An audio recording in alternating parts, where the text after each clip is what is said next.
All right, guys, welcome in. It is Wednesday. It's time for Total Bases, your free pick MLB show on Wager Talk TV.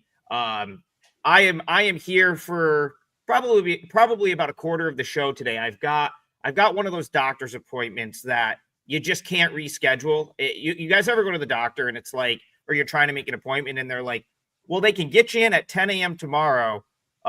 Otherwise, it's going to be 2026. It's like, how is that even possible? But anyway, couldn't reschedule it. So I am here for probably the first quarter of the show. And then TB and Bryan Leonard will bring you home. There's 15 games today, so we're going to get right into it. I ruined the parlay with Red Sox, but I did hit both of my bets. So I'm 8-0. I still have the rally cap going. Today, we have a Salt City Syracuse Mets hat on. This is from a couple seasons ago. Why they still call Syracuse the Salt City. Haven't been a salt producer in over 100 years, but that's a fun fact for you. Back in the 1800s, like the whole country used to get their salt from Syracuse, New York. The reason I want to bring up Syracuse is because we've got some familiar faces down here right now, Bryan Leonard, and not for a good reason. Francisco Alvarez back here in Syracuse. Luis Angel Acuna back here in Syracuse. Chris Davinsky, he's kind of been up and down. He's back here. The reason, the Mets are desperately trying to shake things up. This team is 1-10 in their last 11 games. They've got a favorable spot tonight at home against the Braves. Can they win? I mean, if they don't win this one, I don't know where they go from here. Braves-Mets, our feature game today. Yeah, they're pretty good favorite here. Holmes going for the Mets, and Holmes struggled a little bit last time out, and I talked about that, so we'll see what happens. But it looks like the Mets are about a 145 favorite, total about 9.5 to the under 20. You can also get 9s to the over 20. We are looking at Didier Fuentes' second major league start. I watched his first start.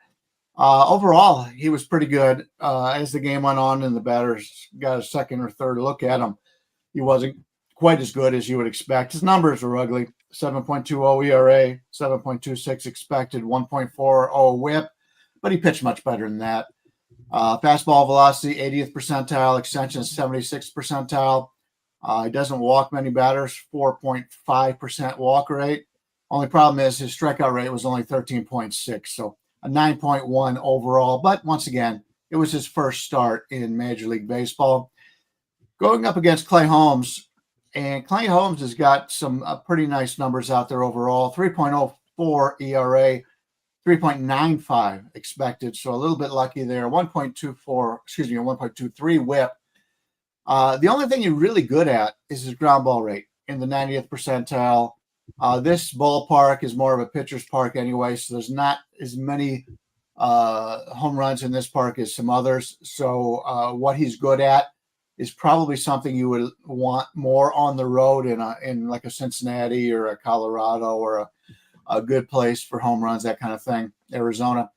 But his other stuff is basically nothing more than average as a whole. Now, he is a guy who throws a lot of different pitches, which I really like. And his fastball is his least thrown pitch. It's only 7% of the game. 7% of the time he throws the fastball, but he's got a sinker, sweeper, slider, change, and cutter.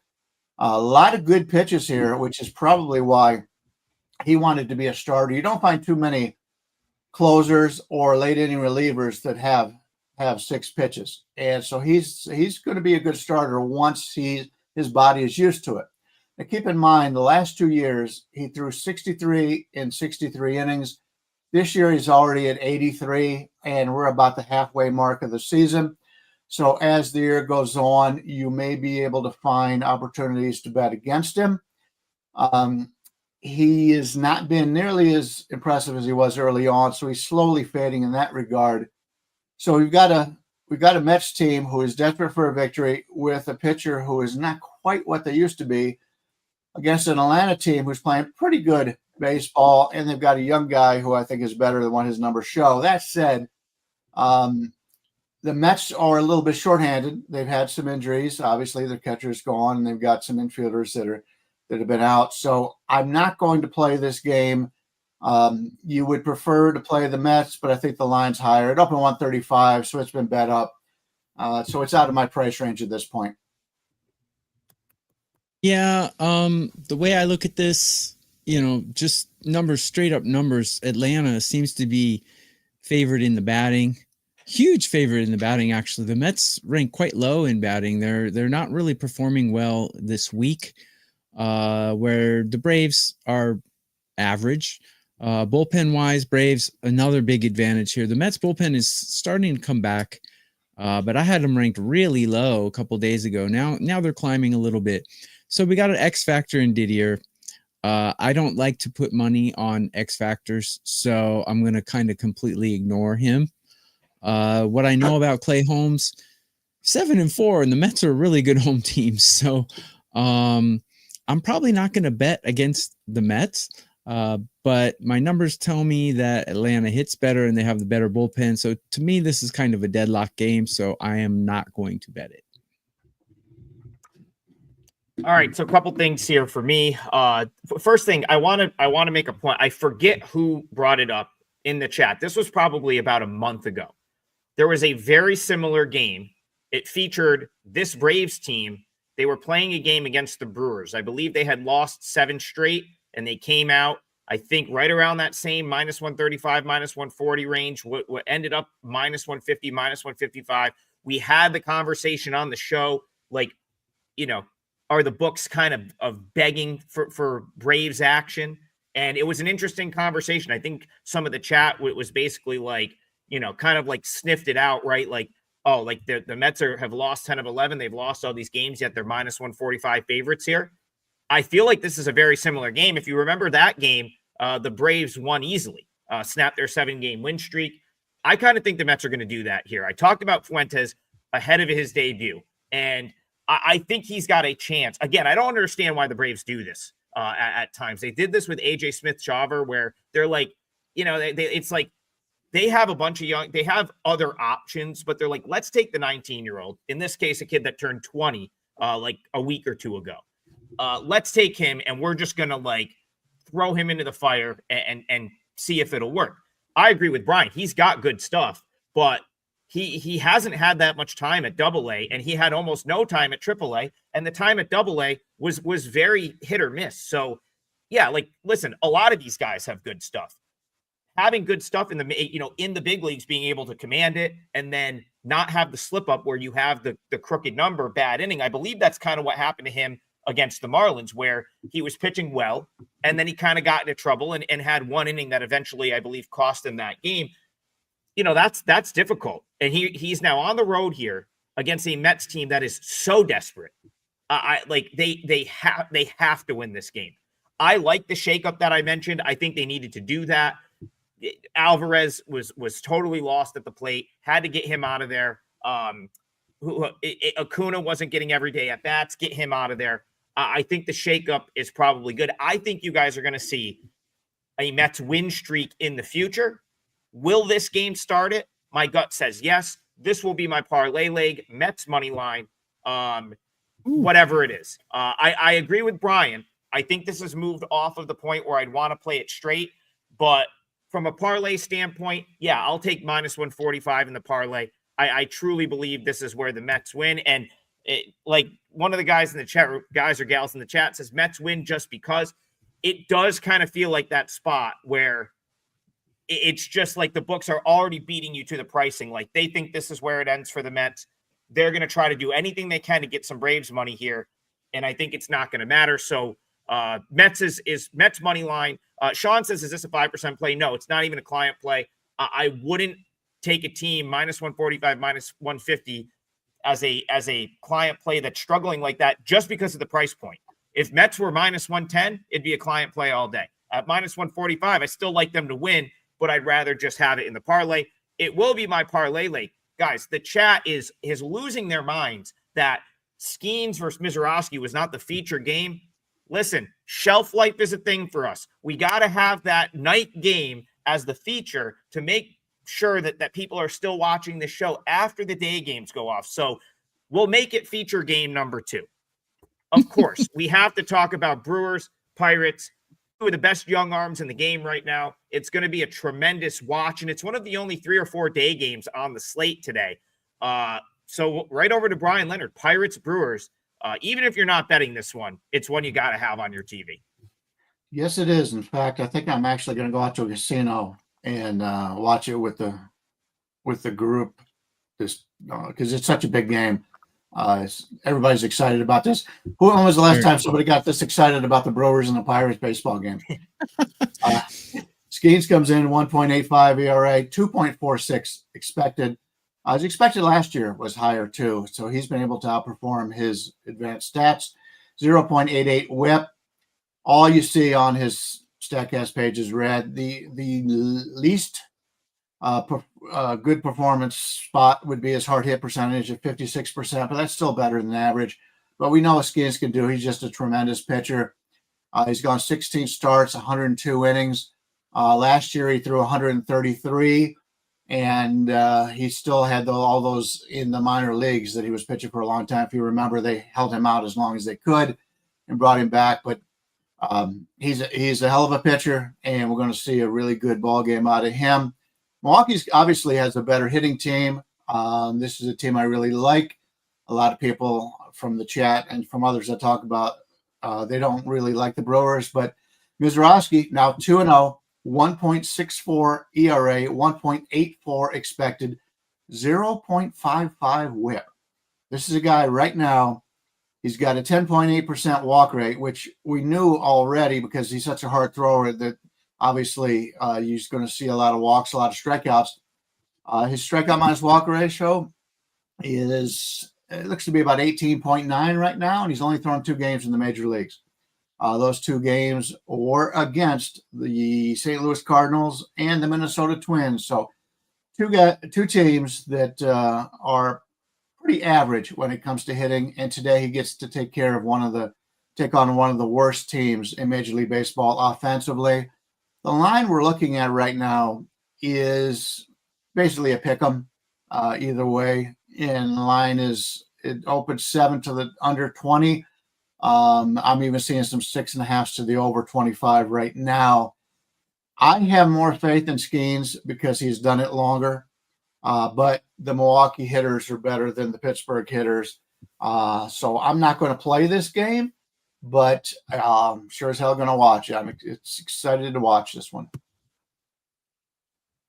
Yeah, looking at this. Oh, I guess Adam's gone. Okay, looking at this one, my first impression with such excellent pitchers going there would be look at the under. But the problem with that, well, the Pirates will probably cooperate with the under here because I have them batting 18. Problem is, will the Brewers cooperate? Because they're really crushing it right now. I have them ranked number 2 in all of MLB in current form.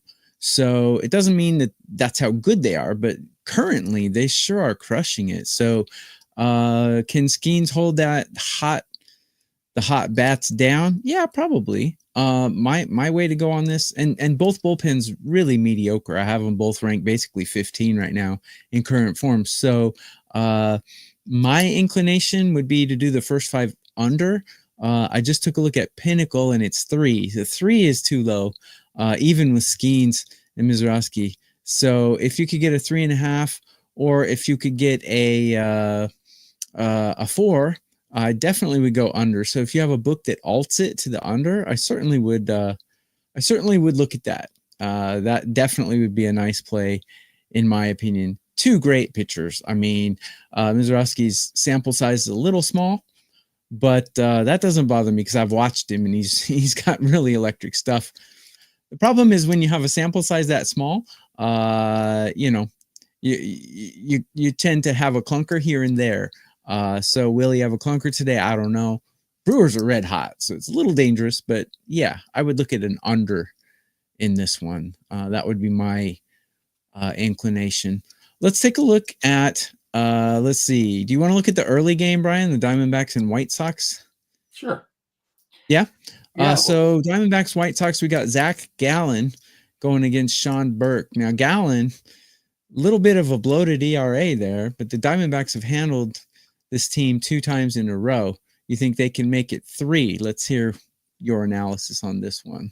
Yeah, Arizona was our play on the parlay yesterday, and it worked out well, but it took them a while to get there offensively, winning that game 4-1. Zach Gallen, 5.60 ERA, expected better, about a run better, 4.64, 1.40 whip, which is high for him. His career is 1.16, but last year was 1.26. So he's losing his control as he gets older. When you take a look at his StatCast page, it used to be a lot of red. Now it's just about all blue. His best attribute is his extension at the 59th percentile, whiff rate 55th, but he's been hit hard all year. Barrel rate 9th percentile, hard hit rate 13th percentile, and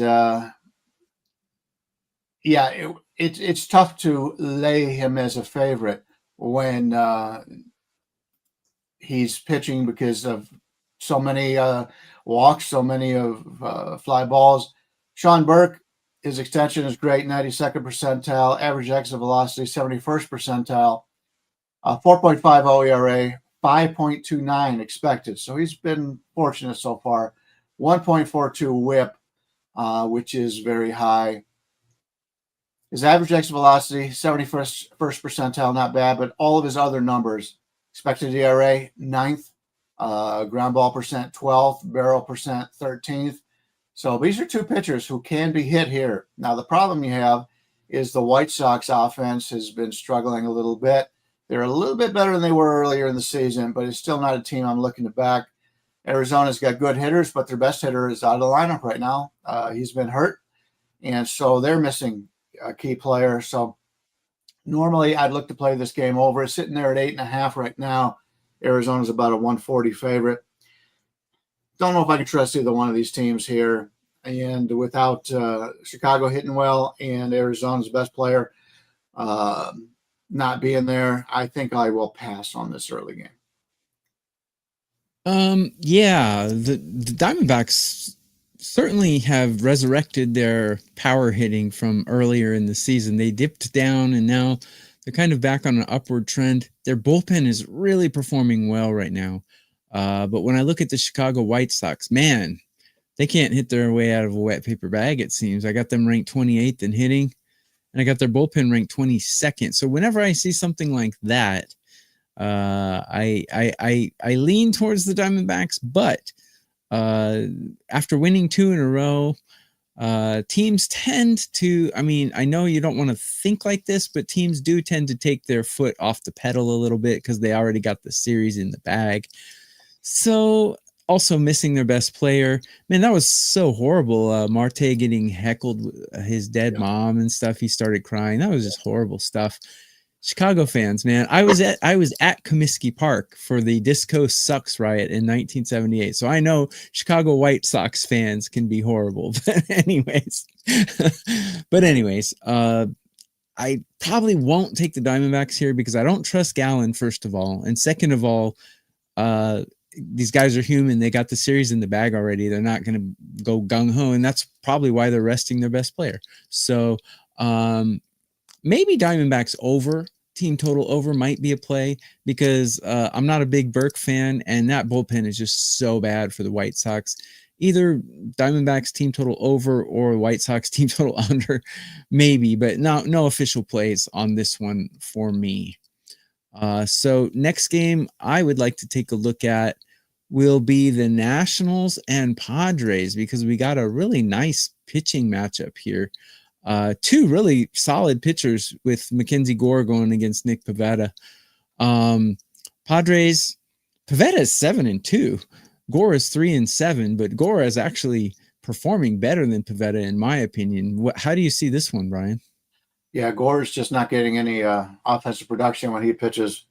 3.19 ERA, 3.41 expected, 1.19 whip. Other than he has been hit hard, his hard hit rate is in the 19th percentile, 21st in average exit velocity. He's in the 24th percentile of ground ball rate, but this is a pretty good stadium for him as well as Pivetta. I really loved how Pivetta went here because you don't see a lot of home runs in San Diego. And that's what we're looking at here. Gore's been hit by the home runs. That's been a concern. His strikeout minus walk ratio, amazing. 25.6 on this season. To get a pitcher like him in an underdog role is something I'm always interested in. Nick Pivetta, he got hit pretty hard. What was that? Well, last game or 2 games ago? Yeah, last game against the Royals, 4 2/3 innings, 4 earned runs. In fact, if you take a look at his last 4 starts, he's given up 5 earned runs to the Giants, 4 earned runs to the Dodgers, 2 to Arizona, and 4 to Kansas City. So he's not pitching as well as he did earlier in the season. So he's coming down a little bit, but he was really good early on. But 3.64 ERA, 4.01 expected, 1.08 whip, ground ball rate in the 9th percentile, barrel rate in the 7th percentile. Those won't hurt him as much in this stadium as many others, especially the ground ball rate. Barrel rate, it's never good to be at 7th percentile. His extension, 85th percentile, strikeout rate, 77th, walk rate, 67th. When I look at this game, and as much as I like the San Diego pitcher, I somewhat looking at Washington a little bit here. Let's see what we've got for a line here. We've got Pivetta about a 145 favorite, 7.5 on the total. San Diego versus lefties. Let me take a look at that. San Diego versus lefties. Oh, it's not very good. Number 20, 84. 84. League average is 100. All lefties. Nobody hits lefties as good as righties. There's some value here on Washington. I would look towards Washington in this game. Don't know if I'll make that my part of the parlay yet, but that's one of my contenders. Washington, which I considered a better pitcher against a team that doesn't hit lefties. That's worthy of a bet to me. Washington will be on my card one way or the other today. Yeah, man, I got Gore. Let me see. I got him ranked really high as far as all the pitchers are concerned. Where do I have him ranked? Yeah, I got him ranked 8th out of all MLB pitchers. But man, 3-7, terrible record considering, right? And I think Washington's lineup is not that bad. They got some. Wood and Abrams, man, they got some young guys who can hit sometimes, but slightly inconsistent. I got both of these teams hitting 11 or higher in current form, and I got 2 bad bullpens.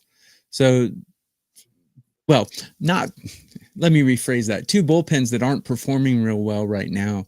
The problem is we got 2 really good starting pitchers. I would be inclined to take an over in this game, but yeah, I got Mackenzie Gore ranked a lot higher than Nick Pivetta. I know, Brian, you've said on shows before you like Nick Pivetta.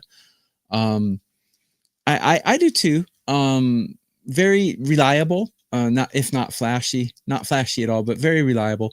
Gore, though, is somewhat flashy, but he can get tagged sometimes, like you mentioned. So I like Washington a little bit here too. Actually, I see them with a couple of more advantages here. The problem is their bullpen really worries me, but Gore could go deep into the game, and the deeper the pitcher goes, the less factor the bullpen is, right? So, I could go with you on that with Washington, because I don't want to do an over on this, but I'm inclined to do an over, but I can't. Kind of with you on that one. So, a couple people are asking for this game. Next one I would like to do would be the Rays and the Royals. So, without Adam, I'm kind of double duty here. So bear with me for a second. I went 7-0 yesterday, 4-0 in MLB. So I was pretty happy about that. So I'm going to fill time with my patting myself on the back. Rasmussen going against Waka Waka. So Waka's a guy that I've never been a real fan of, but looking at his overall stats, he's doing a pretty good job. Not a winning record, but a 3.24 ERA, which is very respectable. Rasmussen's ERA a little bit better. So how do you see this one shaking out? Yeah, I'm a little surprised. The line, it opened 8.5 20s. Now I'm seeing 9s, so it's gone up slightly. Both of these guys are good, really good pitchers that give up fly balls, which is one of the reasons why Walker went to Kansas City, and I think that was a great fit for him. Rasmussen's the same way. He's been pitching great. If you remember, he's had these long streaks where he's going 6 innings of shutout, 1 run, 2 run allowed. And when he does give up the runs, it's usually the home run. We're looking at Tampa Bay right now, about a 121 road favorite, about 9 to the under, minus 15 or so. This is a really good pitchers matchup and a good pitching ballpark. Rasmussen on the season comes in with a 2.61 ERA, expected ERA a little bit higher, 3.53. So he's been a little fortunate. His whip 0.97. His career whip is 1.06, and he's gone six seasons now. When you talk about elite pitchers, he's rarely mentioned, but his career ERA is 2.88 with a 1.06 whip. Got a 26-17 record for those who think wins are important, but he's been very good. And his hard hit rate is in the 20th percentile, average exit velocity in the 14th.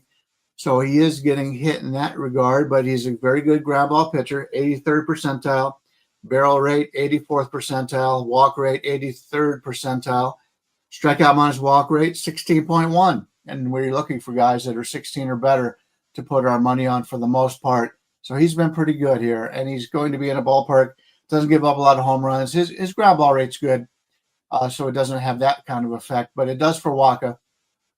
Ground ball rate is only 40th percentile for Waka.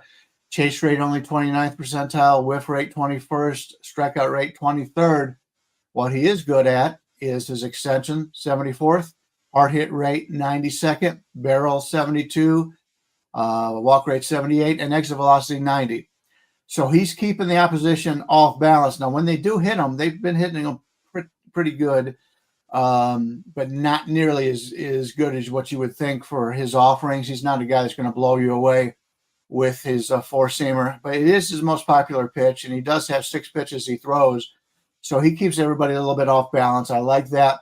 3.24 ERA, 3.79 extended, 1.19 whip.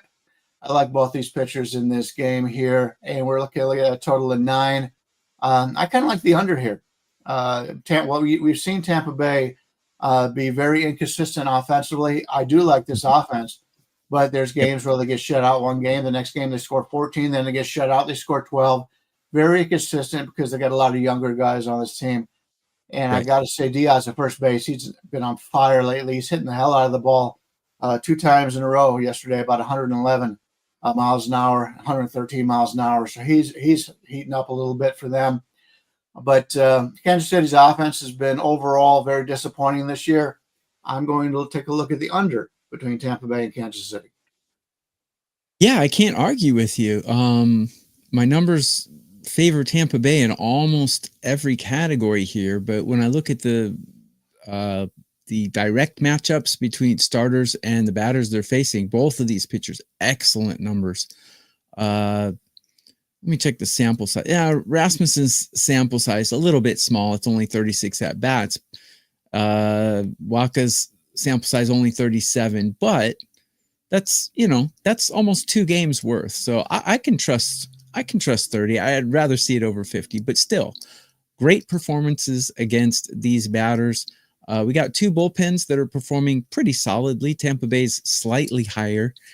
Tampa Bay's lineup in current form, I got them ranked 3, but like you said, that can be skewed and misleading because they can get shut out and then come back and score 11. So, and when you look at it on an average, 2 games, they're averaging 5.5 runs. It doesn't always play out that way.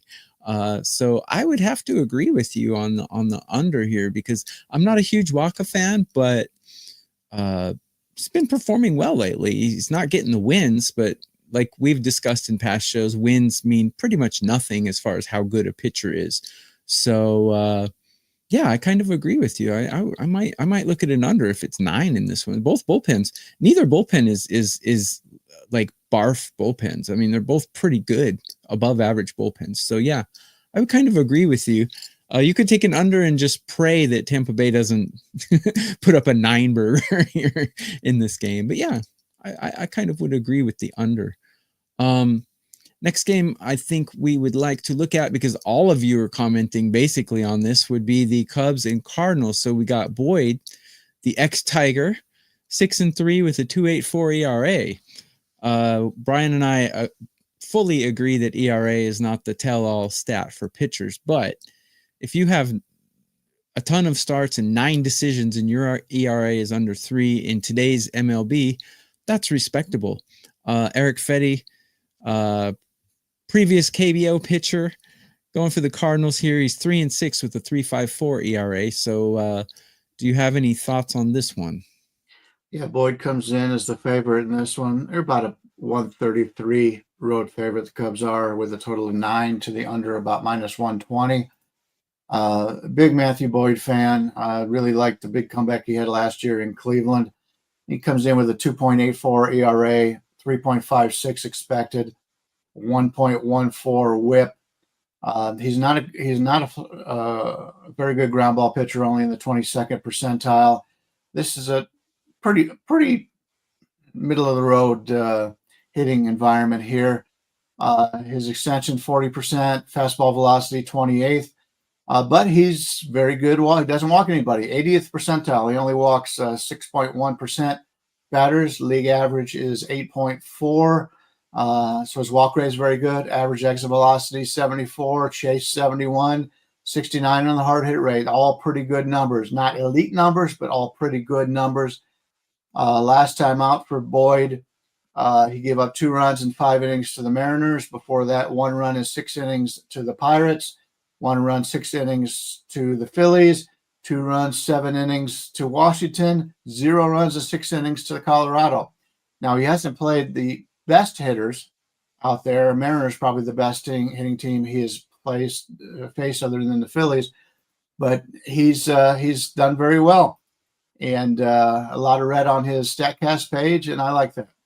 When we get over to Eric Fetty is a guy who peaked last year a little bit, 3.30 ERA on the season, 1.16 WHIP. This year he's leveled out a little bit, 3.54 ERA, 4.99 expected though, which means that he's been a little bit lucky. He's got a 1.30 WHIP. The problem with him is extension is the only thing is better than league average. The extension 70th percentile, barrel rate 58th, but whiff rate 8th percentile, strikeout rate 6th percentile, expected batting average 12th, expected ERA 12th. He's a fade pitcher overall. Let's take a quick look at his splits home and away on the season. Home games, you would expect most people to do better at home. He's got a 4.36 ERA, 1.42 WHIP at home, 3-run ERA on the road, 1.22 WHIP. So he's been better on the road than he is at home.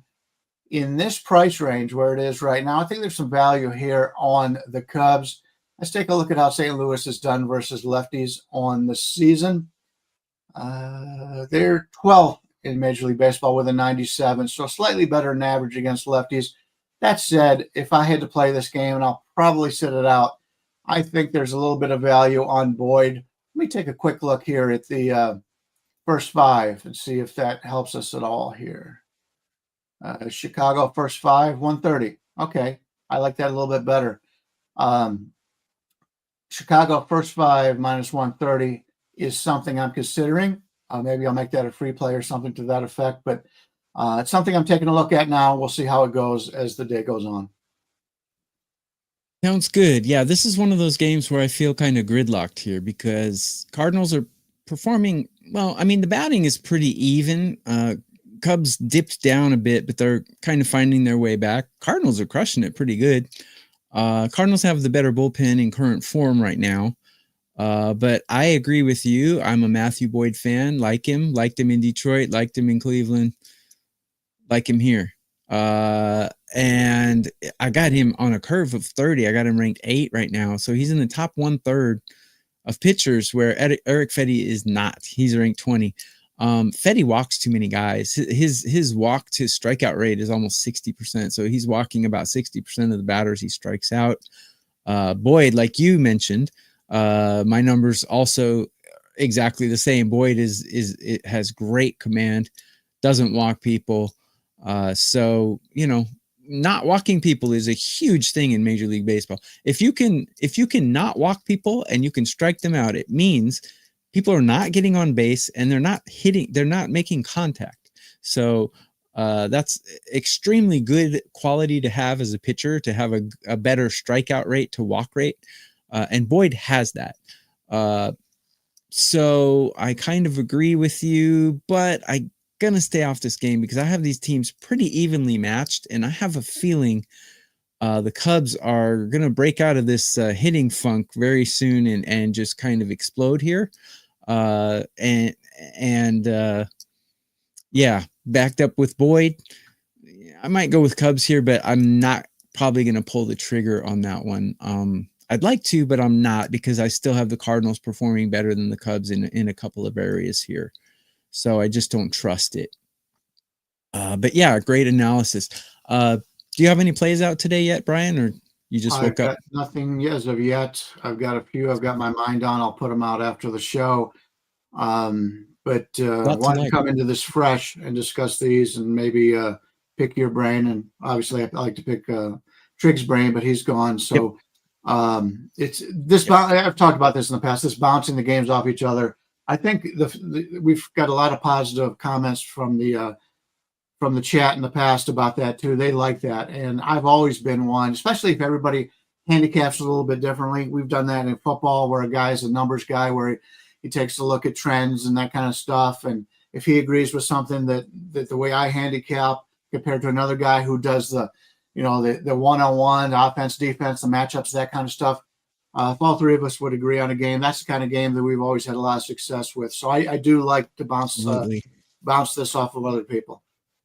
Yeah, I totally agree with you, because sometimes saying it out loud makes you realize something you didn't realize before. And especially hearing someone else say it. The day you weren't here, I think it was Monday, Adam and I 100% agreed with each other on two games. So we made those our two-leg parlay and it won. But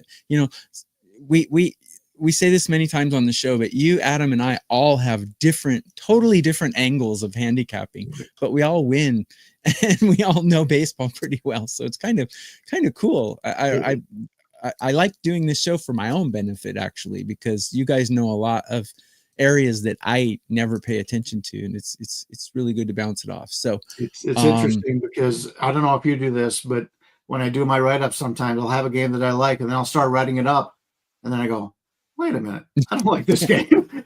And I do. And then you could go back and do something else. So it's like you're checking your own work when you're doing that. Yep. But yeah, it is. Don't jump to conclusions. Just think everything out before you're going to place a bet. Yeah. Verbalizing something really gets you to say, really? To yourself. So I would like to hit the Tigers game. I'm going to hit the Angels game and Yankees game, and someone else asked for the Giants. So we're going to try and hit those 4 games on the way out. And if we don't ask you to buy our plays today, then we would not be good salesmen. And we're not good salesmen. We're just baseball guys. But Bryan's going to have something out because there's a lot to like today. And I already have a play out today as well in Major League Baseball. So go grab I did not put the banner down there. There we go. Probably has the wrong date. Oh, no, it has the right date. Okay, so the banner is down there. So you guys can get our plays today. So please do that. And helps us a lot if you go back to the replay and just leave a comment and a like. It costs you nothing, but it helps us out a lot, and it shows Wager Talk that you guys like our show, and it helps us out. Our reputations, it helps us out as well. So let's talk about the Tigers and the A's today. We got Javi Lopez going against Jack Flaherty. Jack Flaherty got a 4.83 ERA, but he performs a lot better than his ERA, in my opinion. Lopez, a guy I really don't know a lot about. He's 1-4, but he probably pitches better than his 1-4 record. So what do you think about that? Yeah, Lopez is a lefty. He struggled in his first few starts, but I like his strikeout to walk ratio. I mentioned it on the show that's what I'm always looking at, and he had some really good numbers. He's shown it lately. He's got big strikeout numbers as of late. He, along with, I believe his name is Perkins, who they just brought up from the minors, are two guys that I think they might be able to build on, especially Perkins. I believe he was their number 3 prospect.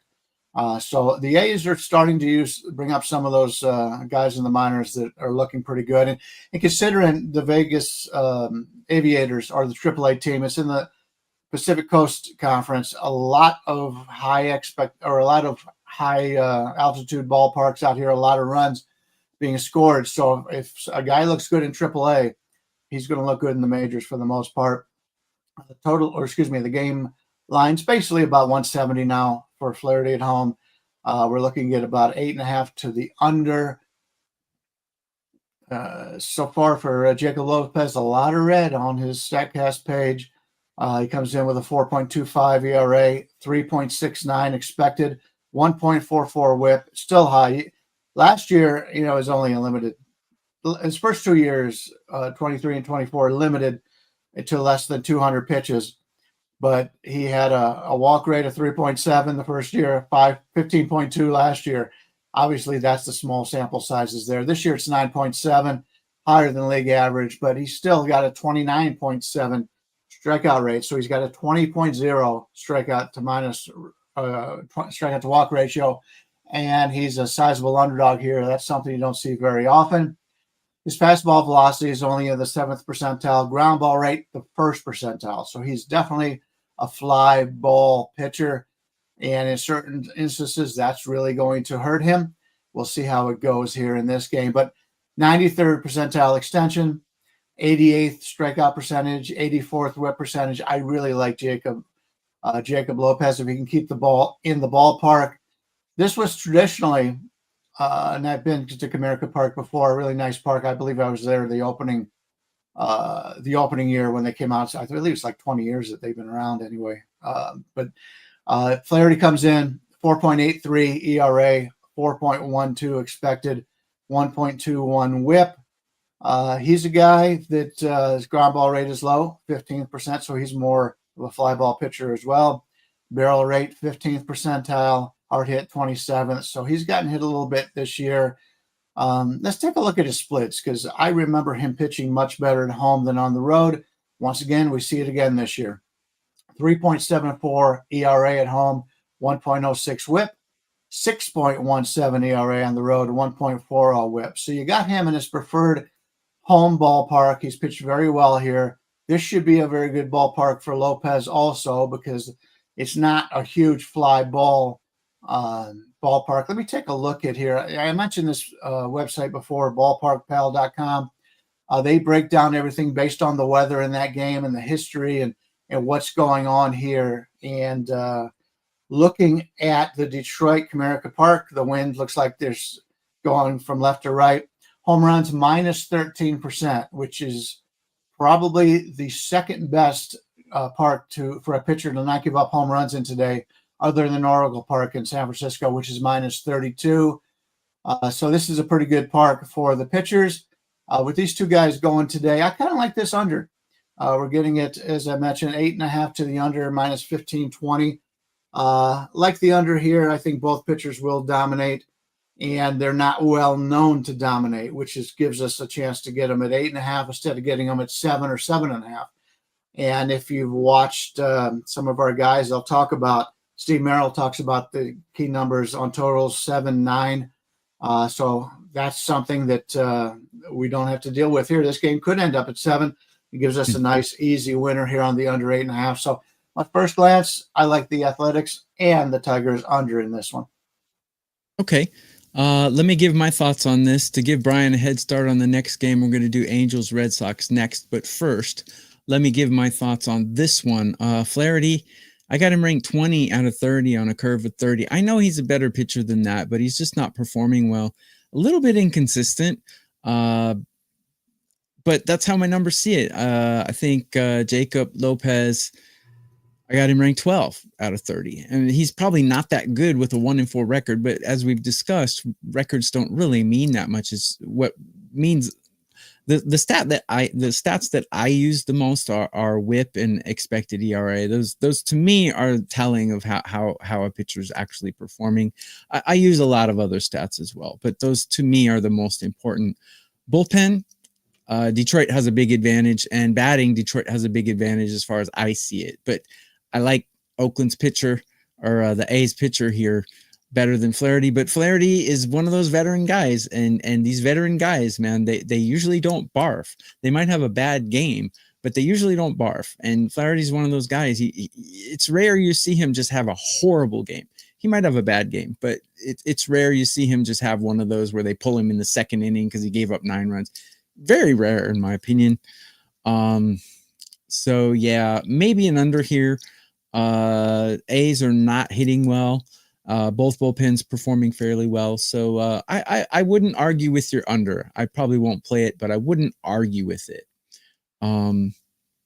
So Angels and let's see, where are we? 45-23. Okay, we got 15 minutes left. We can cover these games. Angels and Red Sox, Brian. How do you see the Angels and Red Sox shaking down? Yeah, Fitz going for Boston. Kikuchi, a lefty, going for the Angels.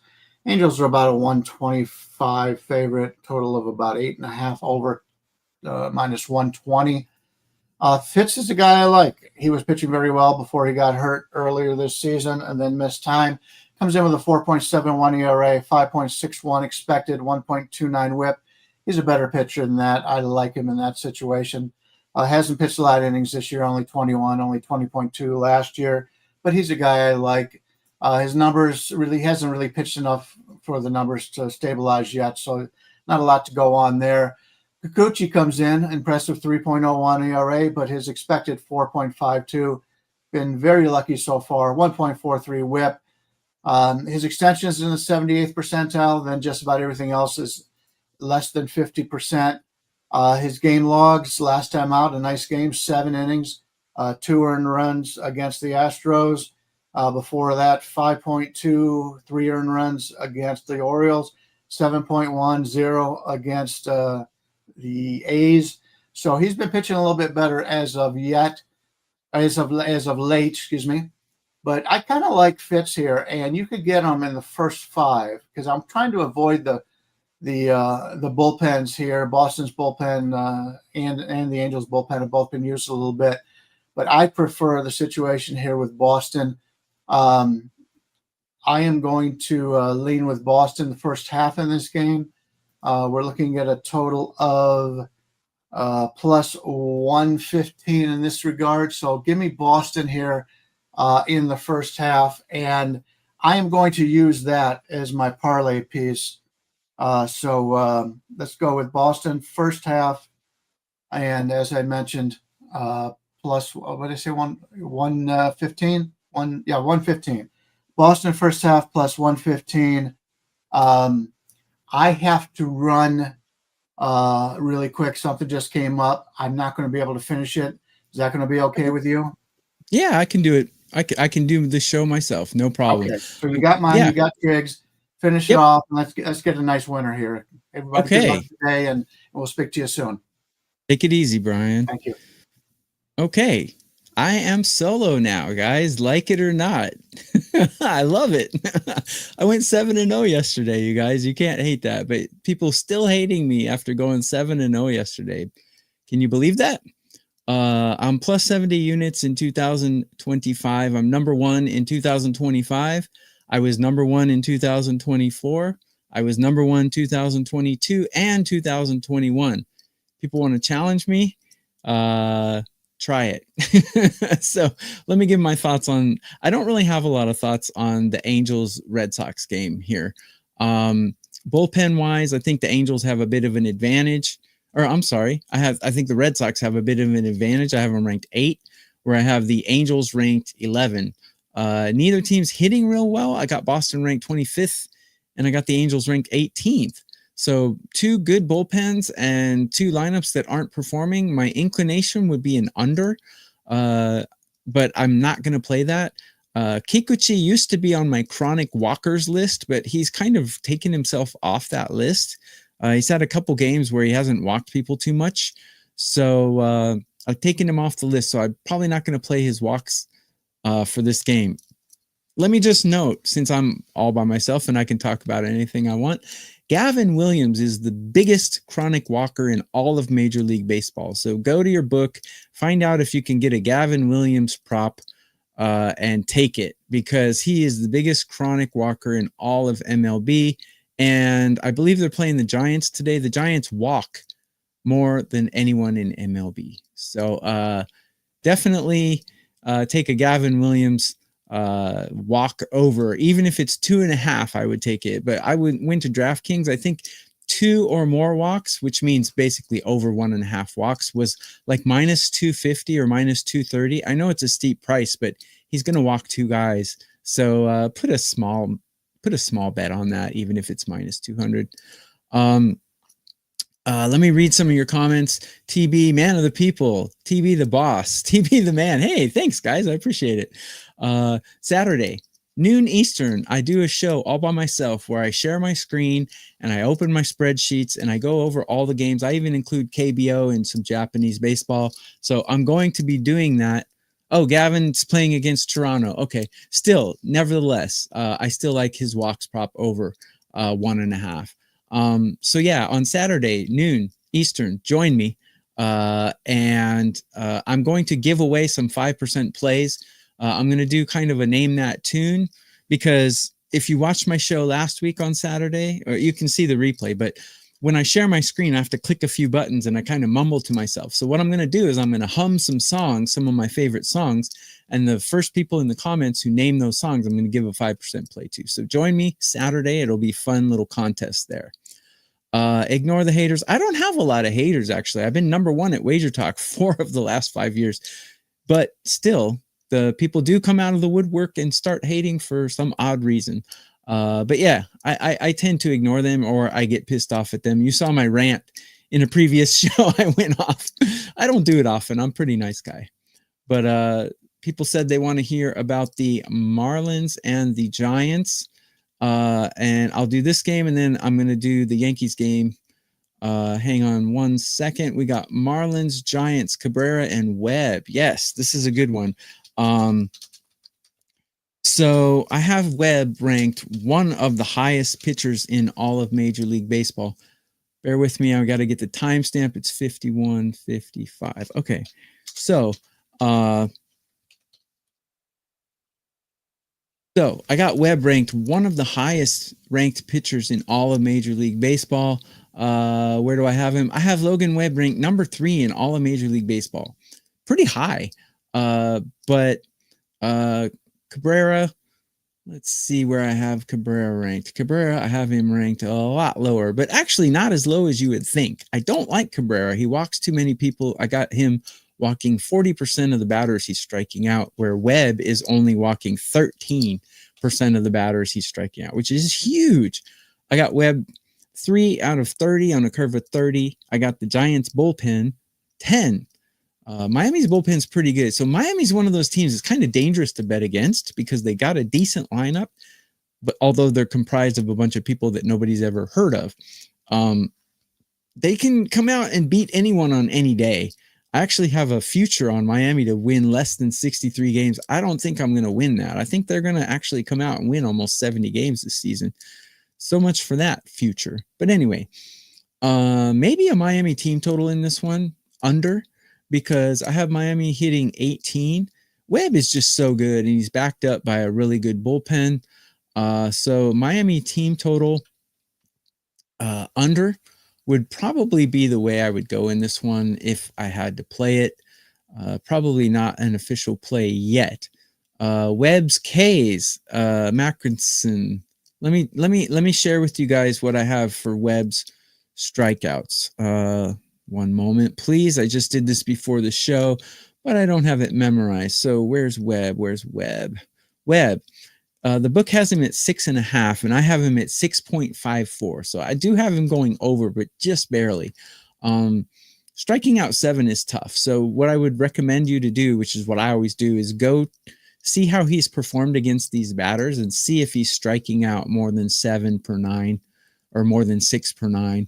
And if he is, yeah, I would take an over in the strikeout prop there. So the last game I'm going to cover, because the reason I'm going to cover the Yankees, and I know it's a minus 300, blah, blah, blah, but the reason I'm going to cover this is because it's my leg of the parlay. So next game I am going to cover, and we are at 54-20. So I'm going to cover the Yankees. So one moment, please. Let me write this down. So we got Max Fried going against Singer. So two pretty respectable pitchers here, but Singer's not really performing that well this year. And Fried always performs well when he's not injured. So let me share my rankings with you first. And we will recap the parlay of the day for all three of us. Thinking, let me see where we're at in the comments first before I go any further. You think the Reds show up today, huh? Okay, well, it's possible. The Reds are another one of those teams. They're better than Miami, and they can hit pretty well. But the problem with the Reds right now is their bullpen. I got them ranked 25th out of 30 in current form, so their bullpen is really gacking lately, not playing well at all. The Yankees have so much talent on their team, especially in their middle relief and their bullpen. So yeah, tough to say, but I think the Yankees are going to win this one. The Yankees, their only problem right now is their lineup is a little bit cold. I think they're going to wake up because if you look at their stats against Singer in the past, they've hit him pretty well, and nobody hits Max Fried well. So I think Max Fried can hold the Reds down. No reason to take a first five in this. I see you guys saying in the comments first five and stuff. No reason to take a first five because the Yankees bullpen is good. And the Reds bullpen is performing really poorly right now. So whenever I see a bullpen performing that poorly, I want to take advantage of that. That's kind of an edge that you can take advantage of. So I definitely want to include the Reds bullpen if I'm going to take the Yankees in this game. If you want to take the Reds, I would recommend taking a first five. But in the game, I'm going to take the Yankees on the money line for my leg of the parlay. Now, Bryan is the odds guy, and if I were to look up the odds and calculate the parlay for you, I would be sitting here for 5 minutes and saying nothing. So I'm not going to do that. But where are we right now? 56. So I am going to recap the parlay in just a moment. But before I do that, I'm going to give you my numbers for Max Fried, his strikeouts, and Singer in outs recorded and strikeouts, just so you guys can go to your books and make some wise bets on those. So the book has Brady Singer at 15.5 outs recorded. So what that means is the books are saying over or under an out recorded in the 6th inning. So do you think Brady Singer is going to get an out in the 6th inning against the Yankees? My numbers have him at 16.7 outs recorded. So my numbers say yes, he's going to record an out in the 6th inning. Mackinson, tell you how I ended up in Japan. Okay, maybe I'll end the show on that. But my last Saturday show, I went pretty deep on that, but I can cover it real quick here. And since there's nobody else in the show, I can go a little bit long tonight. So I'm going to go a little bit long. I'm awesome. Hey, Kristen, I haven't seen your comments lately, but I appreciate that. Cool. I'm going to highlight that one. Yeah, thank you so much. Haven't seen your comments, but I'm glad you guys like me. It's hard to do this by yourself. I'm looking at the comments, looking at the time, trying to do my analysis. So bear with me. I'm doing my best. Unexpected that Bryan was going to be gone here. So I have Brady Singer recording 16.7 outs. So I would recommend an over there, but don't put too much on it. I did not make that an official play. I do have an official play for Major League Baseball out today. And I have a lot of client plays out too. I have a special right now, TB7. You can get 7 days, all access to my plays for $69. So if you go to my page at Wager Talk, it's down there in the scroller. If you do go to my page and put a 7-day pass in your cart and use TB7 at checkout, you can get 7 days for $69. I went 7-0 yesterday, so it was a good day. I'm plus 70 units, number one out of all Wager Talk cappers in 2025.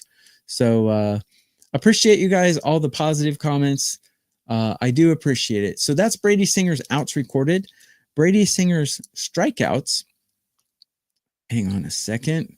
Let me find it. Singer. They were not in my book yet. So I do not have Brady Singer strikeout numbers. Let's see if I have Max Fried. I do have, oh, I'm sorry. Brady Singer is here. The book has him at 4.5, and I project him at 5.18. So my numbers say he's going to go over 4.5 strikeouts there as well. I don't know, though. The Royals are pretty big underdog. Yankees bats are a little cold, though. So if you feel good about Brady Singer today, you can take that. Let me give you my Max Fried numbers as well. So outs recorded. The book has Max Fried 17.5. So in other words, the book is asking you, will he finish the 6th inning? That would be the over. Or will he not finish the 6th inning? That would be the under. I'm projecting him at 19.2 outs.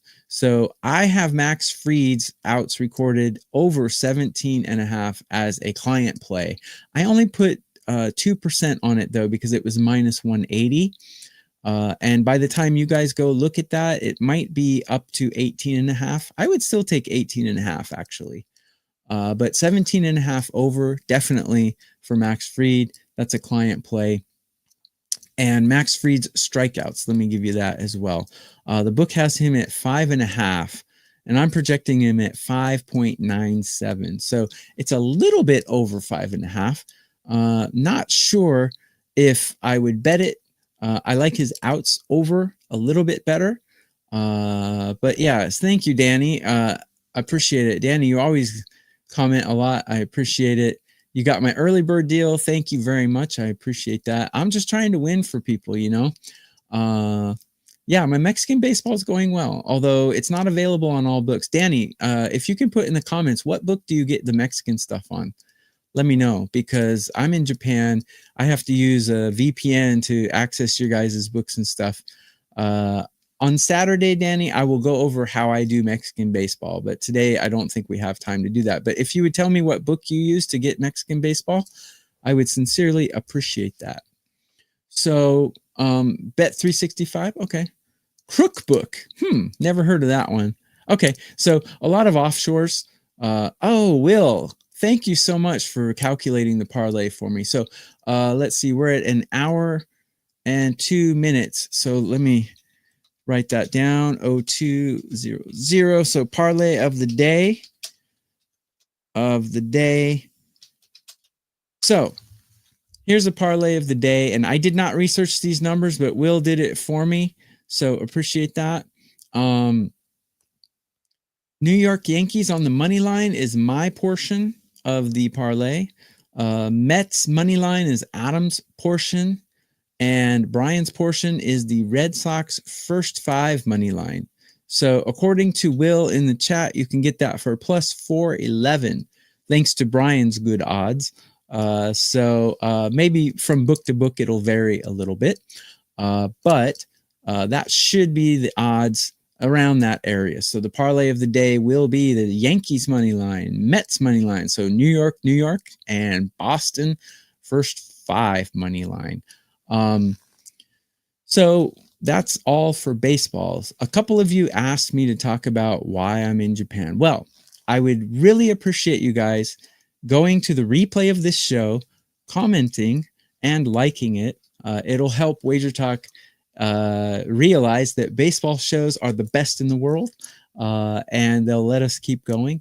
Also, please tune into my Saturday show on Wager Talk's YouTube channel. That's at noon Eastern.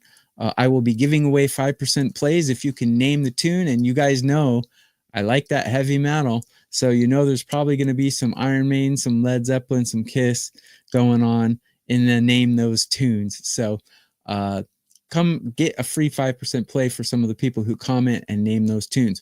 How did I end up in Japan? So we can go over time a little bit because it's just me.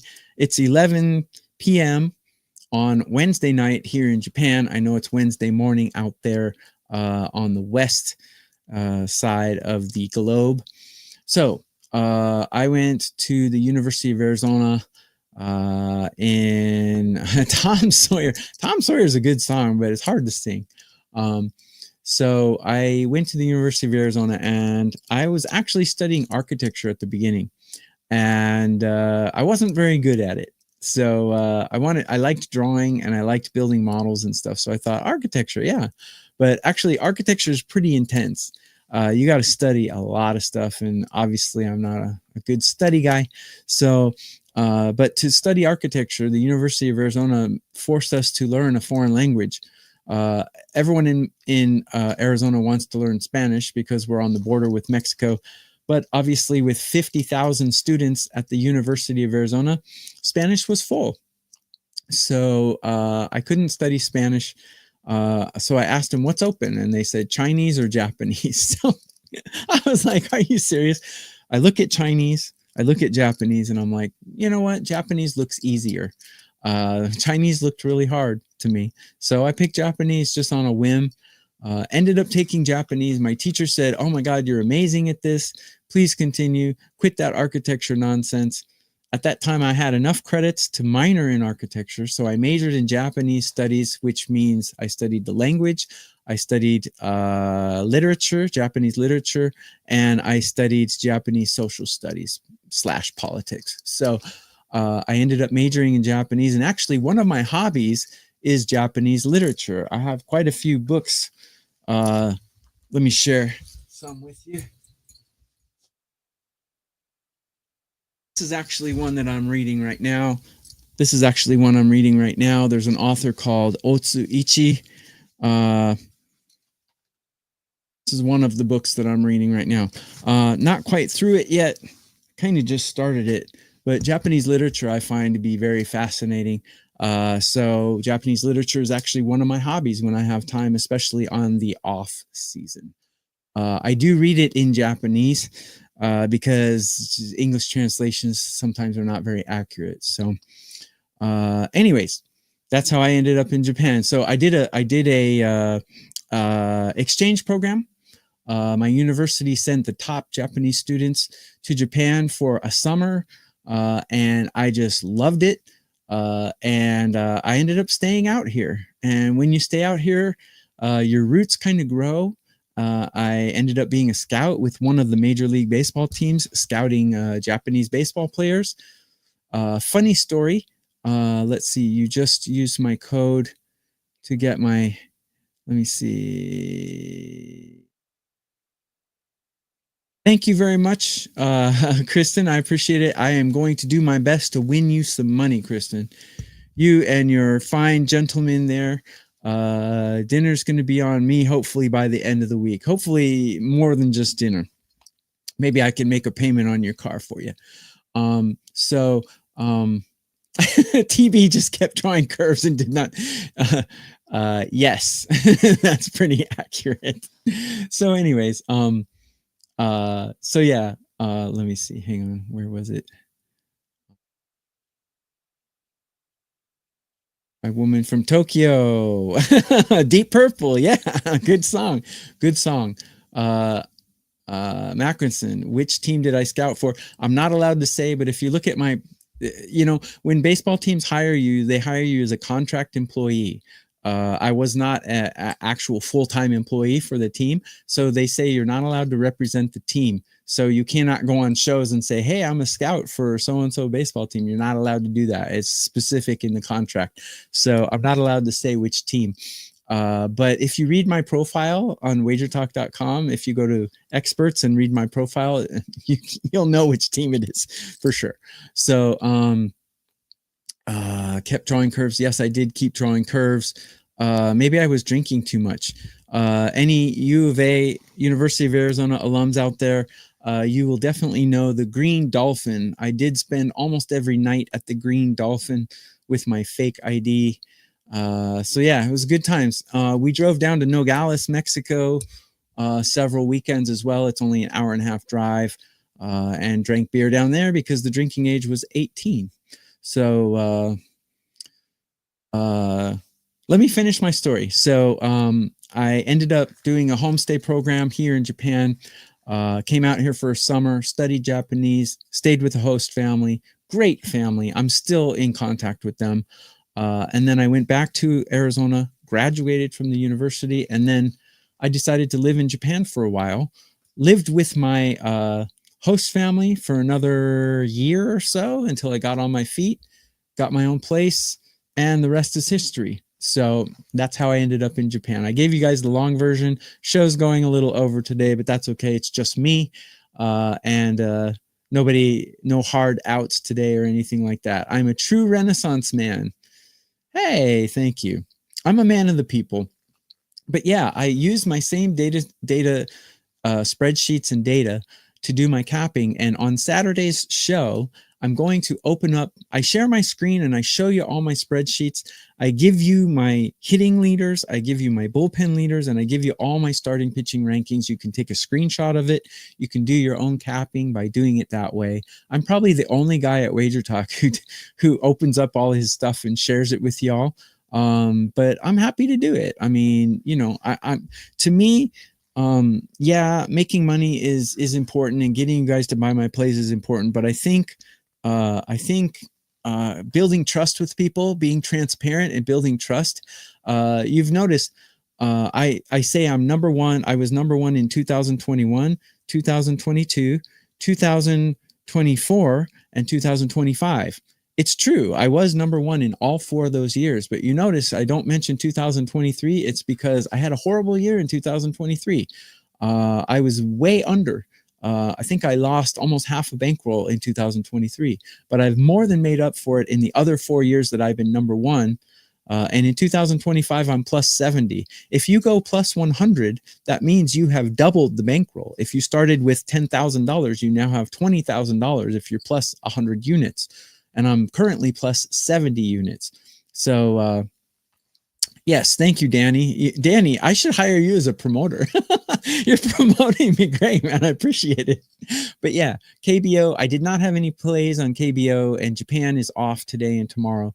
But I should have plays out for KBO, and Wager Talk lets us sell KBO at half price. Any KBO or Mexican baseball, they let us sell at half price. So a $15 KBO play will be $7.50 if it's a 1 or 2% play, and even 5% plays are half price for KBO. So yeah, go to my page, take a look at it. But more than that, more than self-promoting, I wish you would go to the replay of this show, leave a comment, and just say, hey, great show, appreciate it, or TV's great, or something like that. No, not that I'm coaching y'all, but yeah. Danny, yeah, I figured you were in sales or marketing. So anyways, if you would go to the replay of this show and just leave a comment and a like, let Wager Talk know that you appreciate the show. It helps my reputation. It helps all 3 of our reputation. I would sincerely appreciate it. Appreciate the content. Yeah, Jave, you comment a lot. I love your avatar there. Are you like in the Philippines picking bananas or something? What's up with that avatar? If you guys have any other questions, I can take one more question before we go. I'm happy to go a little bit over. And the baseball analysis is pretty much done. And the parlay is pretty much done. I told you how I ended up in Japan. Let me give you one more story. How did I end up at Wager Talk? It's funny. I used to have a YouTube channel where I talked about Japanese baseball. And Prez from Wager Talk actually wrote me a message on my YouTube channel. He's like, hey, Japanese baseball, that's cool. Can I get a Hanshin Tiger jersey? And I wrote him back and I was like, yeah, give me your contacts and stuff. And he's like, you know, we need someone. That was right when COVID was starting and American sports were shutting down. So they brought me on to kind of fill the gap because KBO and Japanese baseball were still going on. So yeah, Prez reached out to me. Prez, you know, a lot of people think he's the heel on the shows, but he's actually a really sweet guy in person. If you ever meet Prez in person, he's like a real sincere, sweet guy.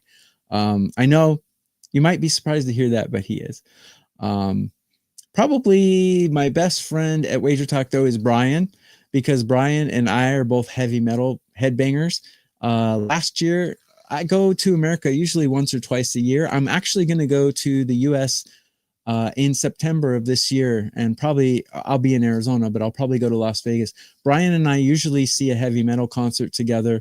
Last year we saw Steel Panther, and he always sends me clips. He went to Cheap Trick and all that stuff. But anyways, tune in on Saturday. noon Eastern. I'll be doing my own show, but we will be doing Total Bases again tomorrow at our usual time. I'm going to close out the show. I appreciate all your comments. I did not watch Prez at the World Series of Poker, but I heard he did really well. I appreciate all your comments. I appreciate you guys tuning in. Huge favor. I'm not going to ask you to buy something. I'm going to ask you to watch the replay of this show, comment, and like it. I will respond to your comments as well. So I'm going to close it out. 5th place. That's pretty good for Prez. Yeah, Prez is just a sweet guy. I mean, he's a heel on the shows, but he's such a nice guy. Thank you, Stacy. Thank you all for tuning in. Right now, total count on including X, Facebook, and YouTube. Total count right now, we have 990 people watching. So I'm going to close it out there, guys. I did the timestamps as well. I'm going to put the timestamps in the description of the video. Tucson. I went to college in Tucson. But September 13th, I'm going to be in Arizona. If anyone in Arizona knows the casino out there, I'm going to probably be spending a lot of time at the Arizona casinos. Maybe we can hook up. But I will go to Las Vegas probably on the 17th or 18th of September as well to meet up with Bryan and Marco, sweetest guy. Marco and Carmine are probably the nicest guys at Wager Talk. If you ever meet them, so sweet. They're just really nice guys. Enjoy the Japanese spirits. I appreciate it. Thanks for holding down the show. I appreciate you guys. I'm going to close it out here. Desert Diamond Casino, Steve Duke. That's where I spend most of my time when I'm in Arizona. So if you're out there in September, drop me a line and maybe we can meet up. So anyways, closing it out, guys. Appreciate you sticking around. Let's win some money. We're just here to help you guys win some money. Maybe if you buy one of our plays, it'll help us out. That would be great. I do have one up today. I went 7-0 in MLB yesterday. #1 all sports profit capper 4 of the last 5 years at Wager Talk. That's it for the show today, guys. Appreciate it. I will be back with the other 2 compadres tomorrow, and I will be Saturday noon Eastern. Make sure you tune in. I'll be giving away my 5% plays. That's all for today, guys. Take it easy. We'll be back with more.